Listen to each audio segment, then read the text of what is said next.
How's it going, and welcome back to another video. Today I've got another pretty crazy lens for the Sony E-mount system. This here is by a brand called Kamlon. And you can see that it is a 50mm F1.1. That's right, an F1.1 lens here, which I think is the only F1.1 lens that is made for the Sony E-mount system. I don't know if I already said this, but this is a APS-C sensor size only, so you can't use this on full frame cameras, but you can use this on any E-mount camera out there. It will fit, but it just won't cover the full sensor on the A7 series cameras. So straight out of the box, it comes with a lens hood, a mount protector, a plastic mount, which is a little less than ideal, but it wasn't a very expensive lens. It kind of has the resemblance of a small cine lens, which is kind of cool, and it's got all your markings on it for your focus as well as your aperture. It's got a declicked aperture, which means that there's no clicks or detents for when it actually lands into a specific aperture. So you can pretty much go any aperture from f/16 all the way down to f1.1. You can see how big of an opening there is there when it's all the way open. So this is a very neat little lens. It feels very well made. It's quite heavy. It's made almost entirely out of aluminum. I can't tell if this mount is plastic or aluminum. I think it actually might be aluminum. So I've spent a little bit of time with this lens, and I played around with it yesterday and took these pictures here that I'm going to show, and a couple little video clips as well. I was amazed with the kind of images that I could get out of this lens. It completely blows out the background. Even if you're standing 15 or 20 feet away from the subject, it still gave you very good background separation in comparison to your subject, and really gave you almost a full frame camera kind of feel to it. So that's a real big plus for this lens here. When you open the aperture all the way to f1.1, occasionally you'll see some flaring and some fringing, especially on more distant objects that are brighter compared to their surroundings, or vice versa, darker with a bright background. You'll notice some fringing in between the two, but in general I thought that the image quality was spectacular, especially when focusing on things that were more up close or subjects that were more shaded or more evenly lit. I thought it performed very well, and some of the images turned out absolutely phenomenal. Most everything that I just showed you was shot wide open at f1.1. There might have been one in there that was stopped down. For the most part, that was all wide open. All those pictures were edited in Lightroom, just however I felt like editing them at the time. I will show you some unedited, untouched files, and we'll zoom in on them and see what kind of pixel peeping we can do here. And in my next video, I'll compare this to the Sony 50mm f1.8, which I have done videos on before, but we'll compare it head to head against this and also do some night shots with both of them, see how they turn out. So go ahead and hit that subscribe button so you don't miss the next video. All right, I'm gonna go ahead and mount this lens up so you guys can see what it looks like. This will be the exact same shot, but at 50mm.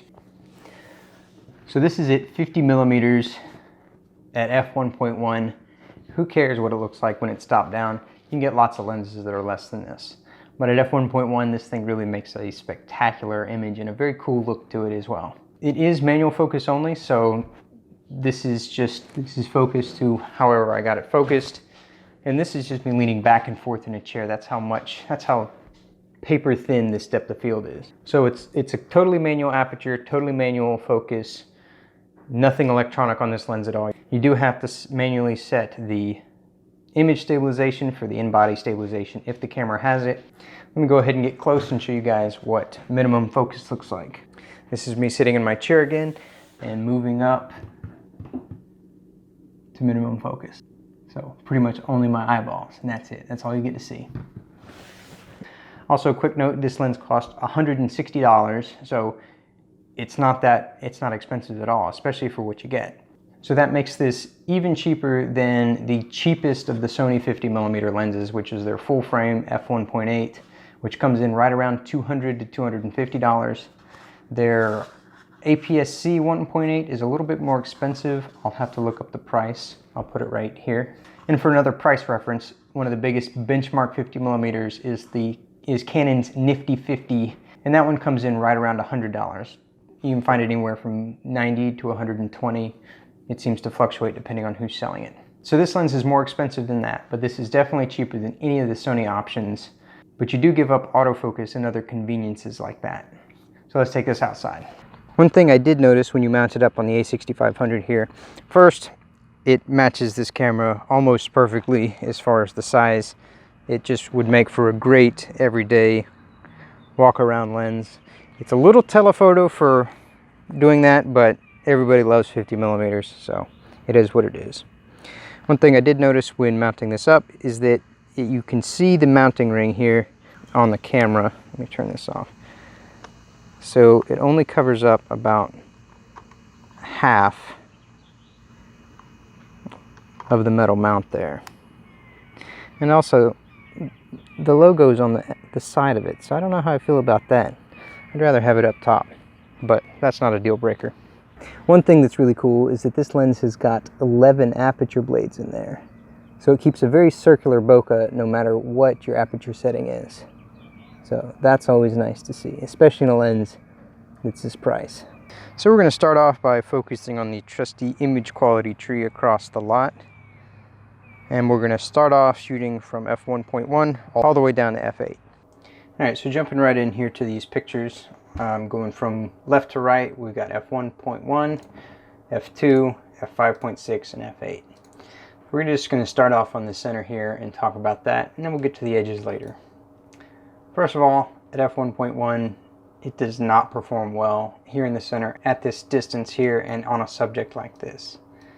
You can see that it's okay here in the shadowy areas, but the tree with such a bright contrast there, it leaves this real big fringe on it and it doesn't look very good. But if you look at some of my other pictures that I showed earlier in the video, you can see that there is a lot of potential with the lens as far as the images it can produce. Jumping down to F2, you can see the fringing goes almost completely away. There's still a little bit of fuzziness here and there, but overall the center looks a lot better. Jumping down to F5.6, you can see it looks a lot better. You can see a lot more details on the tree, and it gets even better at F8. There's a lot more detail on all the leaves around everything. Here's a comparison to F1.1 again. Let me just show you those side by side. We got F1.1 over here and F8 over here. So huge optical improvement there, but F1.1 isn't a slouch in most situations. This is kind of an extreme one though. Now for a different story, that is the edges. The edges are pretty bad no matter what aperture you're shooting at. Let's go ahead and zoom in here up at the corner. This is at F8, and look at that. It just looks crazy up there. It's got all these streaks. It's not too bad. It's a little soft up here. This is absolutely atrocious up here on F1.1. So you pretty much want to keep your subjects in the center of the frame whenever possible when shooting with this lens. I'd say that's one of your biggest pitfalls of this lens. It kind of makes for a swirly effect, which you can see in this picture here.